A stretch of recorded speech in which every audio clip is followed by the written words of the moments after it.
আসসালামু আলাইকুম। আজকে আমি আমার বোনকে নিয়ে লাইফে আসছি। হ্যালো গাইস, আপনারা আমাদের সাথে আছেন। তারপরে আমার ক্লাস নার্সারি। আমার বোন আগামীকাল ভর্তি হবে। তারপরে হলো আমার বোনের নাম সানা, আমার নাম মোহাম্মদ হুমায়ুন দহিলাল। আমার বোনের নাম সানা মাহিরা মারিয়াম। সানা আমাকে অনেক মারে। সানা সারাদিন দুষ্টামি করে। সানা আমাকে অনেক মারে, অনেক দুষ্টামি করে আর সারাদিন মেকআপ করে।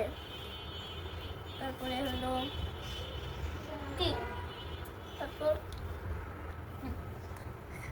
আসসালামু আলাইকুম।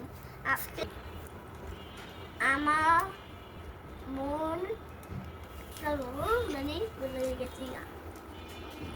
আমার বোন একটাই করতে মন ছিল আমার কাছে।